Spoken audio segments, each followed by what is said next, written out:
Okay, this was a really long battle against a hard opponent, and he sends out the fortress to start with, and I hit it with the will-o-wisp to start with. I want to get a taunt on it as quickly as possible to stop it setting up spikes, because I don't have a rapid spinner, and spikes are annoying. I know it's going to leave now, because the only thing it can really hit me with is an explosion, and that's not going to do anything, so I send out another will-o-wisp. It misses unfortunately, and he hits me with pursuit on the way out, which is a great move. Wasn't expecting that, but now I know he's definitely got a switch because there's a hero out there. So I predict something well, and I hit it with the stone edge. Kind of lucky I get it with a critical hit, and it's not that much change because if it wasn't a critical hit, I would have just gone again and finished it off. So it doesn't really matter that much. Goes to the fire blast. I send out Umbreon, and yeah, take it without any kind of problem at all. Start setting up on it, and he keeps thunderbolting around doing nothing. So I think I continue to set up, I think. Oh no, he switches out to this thing, and I switch back out to Doku to because I feared that the Weezing was going to explode. And this thing's already burnt. Thinking maybe spikes are coming back, but I want to pain split now before the burn takes away some of that health that I can steal. So I pain split it then. And now I taunt, but unfortunately because it's faster than I am, it manages to get a rest in, which kind of undoes most of the work that I've been doing with that thing, but it doesn't matter. Now that it's taunted, I know that it's going to switch. So it goes out to this thing, and the will-o-wisp misses again. And I don't really want to stay in. Oh yeah, I predicted the Thunder Wave here. I predicted that to get Knights paralyzed, and I was just trying out this new combo I got going on here. I hadn't done it before, and it was kind of interesting to try it. Get her Heracross paralyzed, set up a trick room, bounce back out to Heracross, and do some major damage with some guts in a trick room with some paralyze. It's a new combo. I haven't really tried it, and it wasn't too smart to try it on a match that was this hard, and I'm taking damage from spikes, so it didn't really work out. And I was worried about something there. I think I was worried about another explosion or something because I knew it was going to wake up. So back to these two again. It sends out this thing, and I get this thing taunted, which is great, which hopefully means we can't do much.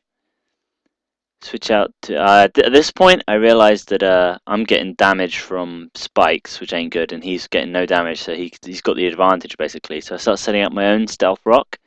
And then he sends this thing out, and then I figure out that after this all time switching around, that it hasn't got explosion. I figure out it's actually rapid spin was the move that I didn't see. So I go out to this thing, which happens to dodge rapid spin anyway. Just back to these two again, and I figure it's probably going to switch. So I throw out a will-o-wisp, which misses. Oh no, I don't. I taunted it first, that's good, because I figured it might try and rest, but now it hits me with pursuit. I'm not going to fall for that again. I hit it with the will-o-wisp, and it misses again, and that was absolutely huge. So I lost Spiritomb, because will-o-wisp missed for a third time in a row, and that was absolutely huge. Goes back out to this thing, because now that thing's gone, he can get the rapid spin, but I set up a trick room and hit him with hypnosis, so he doesn't get to do some rapid spinning, and while he's asleep I think I'm going to jet out and see if I can set up. Unfortunately for me, he gets more big luck and wakes up on the first turn and gets the rapid spin off then, so that really sucks, but at least I get a set up, right? Hits me with the gyro ball, which gets a critical hit for whatever reason. I don't really know why he was doing that. I want to get some health back, recover off from this spikes damage, because it's really getting on my ass. So he takes that away and goes back to the Weezing while I'm cursing up.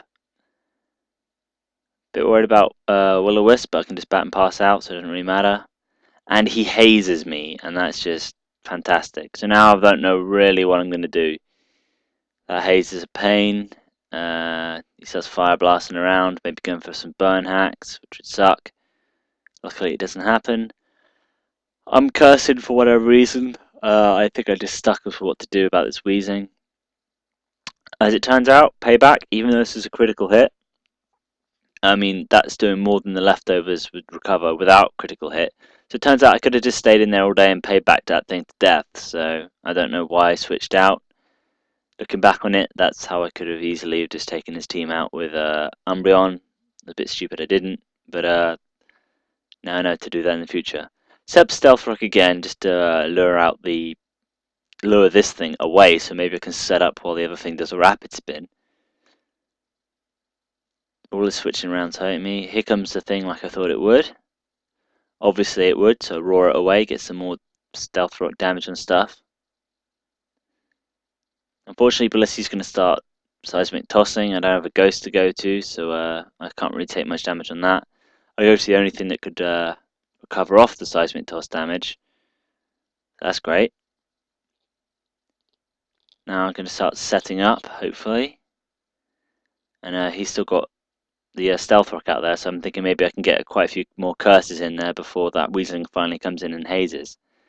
I get the Para Hacks, Para whatever, transferred over, so that's great. That kind of helped me out big time in the end, actually. So now I've got the curses up there. I got a curse, I should say. I probably should have gone for more, but oh well. Goes for a Rapid Spin, get rid of Stealth Rock as I planned. Setting up some AJ, because I've been so timid this whole match. It's time to actually get out there and start killing things. So AJ's coming in with a Rain Dance Boost Waterfall. Fortress is a massive, massive pain because it actually survived that. But it's not going to survive the Aqua Jet, so that thing bites the dust. So Rapid Spin isn't a problem now. This thing comes out, and unfortunately for me, the Thunderbolt does a whole lot less than I thought it would. I really wish that did a little bit more, because that would mean that this Waterfall would have KO'd, because I've got a Lychee Berry, but oh well. Yeah, he sees what's coming now. So he goes out to this thing. Now here, rain ends on this turn, and I thought that meant that that Aqua Jet wasn't boosted by the rain, like Swift Swim isn't boosted when rain ends. And apparently that was boosted, so that sucks, because that means that this attack coming up now, I thought got a double boost, but it didn't. And I thought that thing would die, but it didn't, so that sucks. And it holds on in there. That's good to know for the future. I won't make that mistake twice. And if I did know that would happen, then I would have waterfalled instead of aquajetted, and I would have taken that thing out. Oh well. Now time to set up while he's doing some recovering. I always forget that Moonlight doesn't do very well in the rain, and that's kind of one of the main sore points on this team, is that it can screw itself over like that. But I just got to try and remember that in the future, I guess. Hits me with some earthquakes while I do some cursing. Hopefully the Weezing won't come in and spoil the party. If I can just get 2 curses, then that'll improve Bronzong enough to actually do some real damage. And it looks like I'm going to get my 2 curses. That's brilliant. So there we go. What was that one curse? Oh man, if that was one curse, that'll explain a lot. So he sends this thing out. Too late, I'm going to destroy it. He should have sent that out a turn earlier just to haze this chain I've got going on, but that's too late for that thing. So now that thing's gone, that was pretty much game in my opinion, that thing had been gone, because without the haze, Umbreon can set up all day long and there's nothing he can do about it. He paralyzes me, and here he called bullshit on my hacks, but if you think about it, it doesn't really matter. He's like, oh man, why were you not power hacked? Completely forgetting that he was paralyzed as well, and he didn't get paralyzed. So lucky on my part. And he's still calling me on the power hacks that I haven't been paralyzed. It's not like Curse gives me a defense boost, so Night Slash would do anything anyway. Now this is where I actually will concede that I'm getting some big luck, because I still don't get paralyzed pretty much for this whole match. And in my opinion, because without haze, Umbreon could just set up and sweep, it didn't make it change the outcome in the battle. All it did was just speed it up a lot. So that's why, in my opinion, I don't think the hacks really mattered. It just was convenient. But I don't think that's how he saw it. But lucky me, I don't get para hacks, and I continue just to sleep this thing so it can't recover, and I finish off with an earthquake for the win. Check out more vids soon, and peace.